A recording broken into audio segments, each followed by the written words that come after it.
रामकृष्ण हरी माऊली, मी राधा. तुमचं स्वागत आहे डे 23 ऑफ डिकोडिंग हरिपाठ ह्या सीरीजमध्ये हरिपाठ चिंतन ह्या पेजवर. आज आपण हरिपाठाच्या 21व्या अभंगाचा अर्थ समजून घेणार आहोत. चला तर मग सुरुवात करूया. काळ वेळ नाम उच्चारिता नाही, दोन्ही पक्ष पाही उद्धरती. रामकृष्ण नाम सर्व दोषाहरण, जड जीवा तारण हरी एक. हरी नाम सार जिव्हा या नामाची, उपमा त्या देवाची कोण वानी. ज्ञानदेवा सांग झाला हरिपाठ, पूर्वजा वैकुंठ मार्ग सोपा.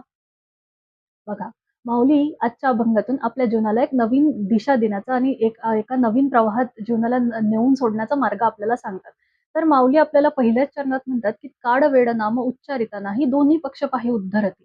म्हणजे आपल्याला जर नामस्मरण करायचं असेल, तर एक काळ, वेळ किंवा ह्याचं कुठलंही बंधन त्याला नाहीये. मग माऊली आपल्याला सांगतात, की तुम्ही नामस्मरण अगदी कधीही आणि कुठेही करू शकता. म्हणून आपण हेही बघितलं आहे, की आपण आपले रोजनिशीचे कामं करताना सुद्धा नामस्मरण करू शकतो. आणि ह्यानी आपल्या जीवाचा उद्धार होतो असं माऊली आपल्याला सांगतात. नंतर दुसऱ्या चरणात माऊली म्हणतात, की रामकृष्ण नाम सर्व दोषहरण, जड जीवा तारण हरी एक. म्हणजे रामकृष्ण नाव हे मुखातून घेतल्याने आपल्या सगळ्या दोषांचं हरण होऊन जातं. आपले नकारात्मक शक्ती, आपले पाप या सगळ्यांचं हरण होतं आणि जड जीवांना तारण असं हरिनाम आहे. म्हणजे जड जीव म्हणजे कोण? तर ज्यांना अजून भगवंताची महती समजू शकली नाही किंवा ज्यांची बुद्धी अजून भगवंतापर्यंत त्यांना नेऊन सोडत नाहीये, अशा लोकांचं देखील कल्याण जर घरातला एक कुटुंबातला व्यक्ती सुद्धा नामस्मरण करत असेल तर होऊ शकतं असं माऊली आपल्याला सांगतात. तिसऱ्या चरणात माऊली म्हणतात, की "हरिनाम सार जिव्हा या नामाची, उपमा त्या देवाची कोण वाणी."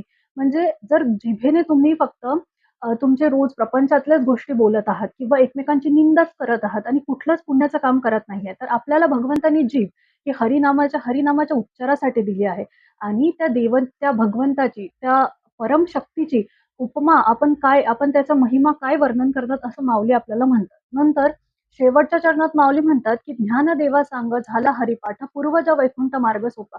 म्हणजे माऊली म्हणतात, की तुम्ही जर असंच अखंड हरिपाठ घेत राहिलात, हरिनाम घेत राहिलात, तर तुमच्या पूर्वजांना आणि तुम्हाला सुद्धा वैकुंठाचा मार्ग मोकळा होऊ शकतो, असं माऊली आपल्याला सांगतात.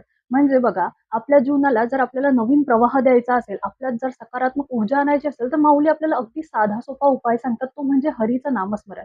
कारण हरिनाम, राम किंवा कृष्ण नाव, विठ्ठल नाव हे स्वतःमध्येच परिपूर्ण असं नाव आहे. म्हणून माऊली आपल्याला ते नाव घेण्याचा संदेश देतात आणि आपल्याला ते प्रेमाने म्हणतात, की हरिमुखे म्हणा, पुण्याची गणना कोण करी.